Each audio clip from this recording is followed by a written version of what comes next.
موضوع جو ہم نے پہلے بھی ڈسکس کیا وہ تھا جناب حضرت مالک بن نویرہ رضی اللہ تعالی عنہ کے جو صحابی رسول اللہ صلی اللہ علیہ وسلم تھے اور ان کو نمائندے تھے یمن میں، انہیں خالد ابن ولید نے قتل کیا اور خالد ابن ولید کو اختیار دیا تھا جناب ابو بکر نے اور حکم صادر کیا تھا کہ جاؤ اور دیکھو کہ کوئی اذان دے تو صحیح ہے، اور اس کے بعد دیکھو اگر اذان نہ دے تو ان پہ حملہ کرو، اور اگر اذان دیں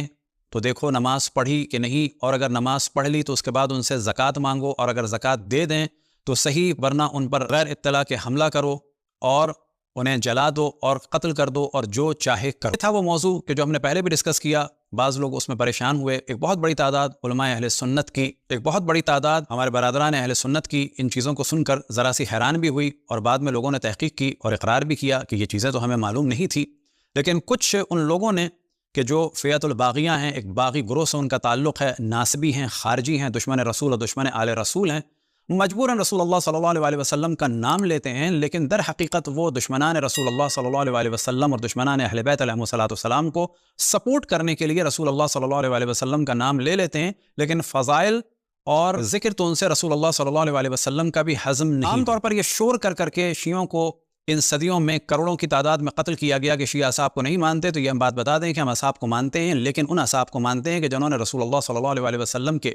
قتل اور شہادت کے بعد ان کی آل کا احترام کیا ہو، لیکن اگر کسی نے بھی آل رسول کو تنگ کیا ہو، ان سے جنگیں کی ہو، ان کی مخالفت کی ہو، تو بلا شک ہم ان کو نہیں مانتے، اور یہ سب کچھ بے حکم خداوند تبارک و تعالیٰ اور بے حکم رسول اللہ صلی اللہ علیہ وسلم۔ اب ایک موضوع کے جو ہم پہلے بھی ڈسکس کر چکے وہ تھا جناب حضرت مالک ابن نویرہ کی مظلومانہ شہادت کا۔ انہیں خالد ابن ولید نے قتل کیا، قتل کرنے کے بعد سرطن سے جدا کر کے ان کے سر کو اینٹوں کے طور پر استعمال کیا اور اس پر کھانا پکایا، اور خود خالد ابن ولید نے اور فوجوں نے کھانا کھایا، ان کی زوجہ کی حرمت کو پامال کیا۔ اس موضوع کو بعد میں تفصیل سے ہم ڈسکس کریں گے، لیکن اس وقت ہم یہ ڈسکس کر رہے ہیں کہ اگر خالد ابن ولید کے جرم کو ہم بیان کرتے تو شیعوں پر قتل عام کا ایک دوبارہ سلسلہ شروع ہوتا، اور یہ ہمارے لیے ضروری ہے کہ ہم اپنے برادران اہل سنت کو، کہ بلا شک وہ ہمارے بھائی ہیں، ہماری جان ہیں، اور بلا شک اتحاد ضروری ہے، لیکن اتحاد اس صورت میں نہیں ہو سکتا کہ جب ان کے علماء چاہیں ایک داستان بنا کے ہمارے قتل عام کا بازار گرم کر دیں۔ ہمیں حقائق سے آشنا کرنا ہے کہ ہم کیا کہتے ہیں اور کیا نہیں کہتے۔ لہٰذا خالد ابن ولید کے جرم کا اگر ہم ذکر کرتے تو ممکن ہے کہ دوبارہ کوئی بلوا کیا جاتا، کہیں پر کوئی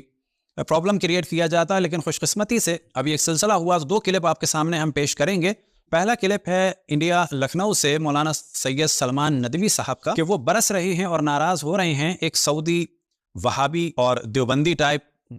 درباری ملا پر، کہ جس کا نام ہے صالح المغامسی۔ تو کیس کیا ہے تو یہ آپ کو بتاتے چلیں۔ اصل کیس ہے، اور یہ اس وقت اٹھا کہ جب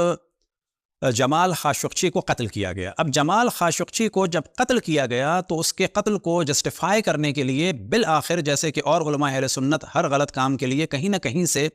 ایک اپنے آپ کو جسٹیفائی کرنے کے لیے کہیں نہ کہیں سے کسی ایک صحابی کی سیرت لے آتے ہیں، پھر شور مچاتے ہیں کہ صحابی ہمارے لیے آئیڈیل ہیں،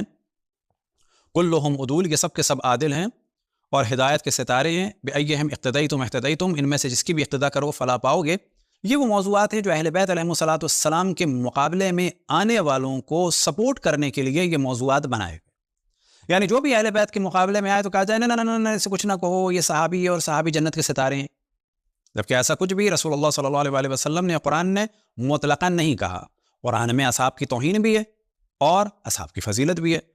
پورا سورہ منافقون کے لیے نازل ہوا، بالآخر کہیں نہ کہیں منافق تو تھے مدینے میں۔ سورہ برات میں واضح بیان ہوا،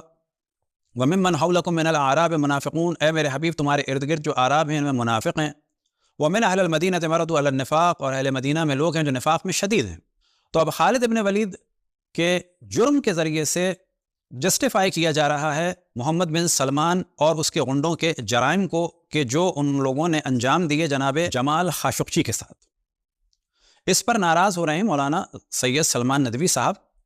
گو کہ بہت علمی و تحقیقی باتیں وہ کرتے ہیں، لیکن اس پر ناراض ہونا ان کا حق ہے۔ ظاہر ہے کہ انسان ایک حد تک ہی جا سکتا ہے، تو وہ ناراض ہو رہے ہیں کہ میں کب سے کہہ رہا ہوں کہ صالح المغامسی نے توہین کی جناب ابو بکر کی اور خالد ابن ولید کی۔ فی الحال آپ سنیے کلپ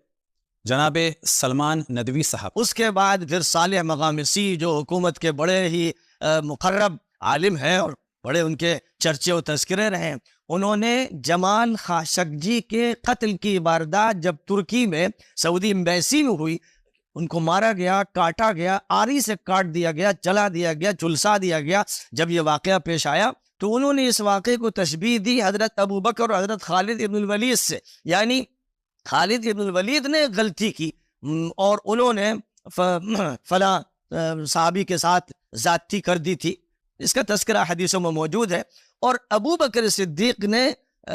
خالد کو اس پر عتاب فرمایا تھا۔ تو گویا اس وقت شاہ سلمان کو یا محمد بن سلمان کو ابو بکر قرار دیا گیا، اور جن لوگوں نے جمال خاشقجی کو قتل کیا، ان کے ٹکڑے کیے، ان کو خالد ابن الولید سے تشبیہ دی گئی۔ اب میں چیختا رہا، چلاتا رہا، کتنی تقریریں کی، آواز لگائی، صدا لگائی، مولویوں سے کہا کہ زبان کھولیے، یہ کیا ہو رہا ہے، یہ ظلم ہو رہا ہے، سب خاموش رہے اور آج تک خاموش۔ حضرت عمر کی شان میں گستاخی کر رہا عبدالرحمن السدیس، اور یہ مولوی نہیں بولتے۔ حضرت ابو بکر کی شان میں گستاخی کر رہا صالح مغامسی۔ اس کلپ میں آپ نے دیکھا کہ انہوں نے فرمایا کہ ہاں یہ صحیح ہے کہ خالد ابن ولید نے غلطی کی، اور اس کے بعد آنکھیں چراتے ہوئے انہوں نے فرمایا کہ فلان صحابی کے ساتھ زیادتی کر دی۔ اب یہ زیادتی جو ہے کیا ہے؟ ان کی مشق میں سوراخ کر دیا یا خیمہ جلا دیا؟ نہیں، چھوٹی سی زیادتی کر دی، سر کاٹ دیا، ان کے ساتھیوں کو قتل کر دیا، ان کی عورتوں کو اسیر کر دیا، ان کی زوجہ کی حرمت کو اسیرات پامال کر دیا، ان کے سر کو 2 اینٹوں کے ساتھ رکھ کر اس پر کھانا پکایا گیا۔ صحابی رسول اللہ صلی اللہ علیہ وسلم خالد ابن ولید نے اور اس وقت کے مسلمانوں نے کھانا کھایا، بس زیادتی ہو گئی چھوٹی سی۔ تو یہ آپ نے دقت کی ہوگی کہ انہوں نے خود اقرار کیا کہ خالد ابن ولید نے فلان صحابی کے ساتھ نام نہیں لیا۔ لیکن اگلا کلپ آپ دیکھیے، اور یہ ہے سعودی درباری ملا صالح المغامسی کا، کہ جس میں وہ جمال خاشقجی کے قتل کو جسٹیفائی کر رہا ہے خالد ابن ولید کے جرائم کے ذریعے سے، اور باقاعدہ نام لے رہا ہے جناب حضرت مالک ابن نویرہ رضی اللہ تعالی عنہ وصلوات اللہ والسلام علیہ۔ المريد رضي الله عنه وسيف من سيوف الله، ومع ذلك لما بعثه أبو بكر رضي الله عنه في حروب الردة تجاوز ما أعطاه أبو بكر من الصلاحية، فكان أن نجم عن ذلك أن قتل مالك ابن نويرة ظنا منه أنه يستحق القتل، في حين أن بعض الصحابة الذين كانوا معه لم يوافقوه على هذا الصنيع۔ اب یہاں پر آپ نے اس کلپ میں دیکھا کہ اس نے واضح نام لیا، اور گیم کیا ہو رہا ہے کہ جب جمال خاشقجی کو قتل کیا، آریوں سے قتل ٹکڑے کیے اور جسم کو جلا دیا یا سمندر میں پھینک دیا، کیونکہ جو لوگ آئے تھے سوٹ کیسوں کے ساتھ چارٹر پلین میں، وہ لے گئے ٹکڑے ان کے اس کام کو جسٹیفائی کرنے کے لیے ذکر کیا جا رہا ہے خالد ابن ولید کے ان جرائم کا کہ جو جرائم اس نے انجام دیے ایک جلیل القدر صحابی حضرت مالک ابن نویرہ کے ساتھ۔ لیکن یہ کوشش کر رہے ہیں کہ یہ جو کام تھا جناب ابو بکر نے نہیں کہا تھا، اس طرح سے یہ بچانا چاہ رہے ہیں سلمان کو کہ سلمان نے نہیں کہا تھا، محمد بن سلمان نے نہیں کہا تھا، یہ ان کے افراد نے کر دیا، بالکل ویسے ہی جیسے کہ جناب ابو بکر کے افراد میں سے کون؟ خالد نے یہ کام کر دیا۔ اب آپ تصور کریں کہ یہ والا موضوع اگر ہم ڈسکس کر دیتے تو پھر کیا ہوتا؟ یہ 2 علماء اہل سنت کہ جو ایک دیوبندی مکتب سے ہیں اور دوسرے قطن پکے وہابی، جسے کہا جائے کہ فیعت الباقیہ ناسبی اور خارجی قسم کے علماء کہ جو ہر وقت اہل بیت کی دشمنی میں اور اہل بیت کے چاہنے والوں کی دشمنی میں لگے رہتے ہیں، ان میں سے۔ لیکن اصل موضوع میں ڈسکس کر رہے تھے کہ یہ 2 خالد ابن ولید کو بچانے کے لیے اور صالح المغامسی پر اٹیک کرنے کے لیے راز کو کھول رہے ہیں، اور صالح المغامسی جو ہے وہ راز کو کھول رہا ہے کس لیے؟ جمال خاشقجی کے قتل کو جسٹیفائی کر۔ انشاءاللہ اسی موضوع کو اگلی دفعہ بھی ہم ڈسکس کریں گے، اور 2 اور علماء کے اس میں ڈسکشن لے کے آئیں گے تاکہ پتہ چلے کہ صحابیوں پہ ظلم کا سلسلہ کس نے شروع کیا، کہاں سے شروع ہوا، اور یہ جو شور مچایا جاتا ہے اصحاب کے نام کا، حرمت کا، احترام کا، تو کس طرح سے اصحاب کو قتل کیا گیا، کیونکہ ان میں سب سے پہلے جو صحابی کہ جن کے ساتھ بلا شک بہت ظلم ہوا وہ جناب حضرت مالک ابن نویرہ رضی اللہ تعالی عنہ، اور ان کی زوجہ صحابیہ جناب لیلہ کہ جن کی کنیت تھی تمیم بنت منہال، ان کی حرمت پامال ہوئی۔ ان موضوعات کو ڈسکس کریں گے تاکہ یہ جو شور مچایا جاتا ہے اصحاب کے نام کا اور پھر ہمیں قتل کیا جاتا ہے، اس میں کمی واقع ہو، اور دعا ہے کہ خداوند تبارک و تعالی تمام مسلمانوں کو مل کر محبت کے ساتھ رہ کر تحقیق کے ساتھ ڈسکس کرنے کی توفیق عطا فرمائے، اور جو قتل عام کا سلسلہ ہے چاہے وہ ہندوؤں کے ساتھ ہو، عیسائیوں کے ساتھ ہو، اور چاہے وہ کسی قادیانی کے ساتھ، ہمیں لوگوں سے علمی گفتگو کرنی چاہیے، چاہے وہ قادیانی ہوں، چاہے وہ یہودی ہوں، چاہے وہ ہندو ہوں، چاہے وہ بدھسٹ ہوں۔ قتل عام کے سلسلے کے ہم کسی کے ساتھ بھی فیور میں نہیں ہیں۔ وصلی اللہ علی محمد وآلہ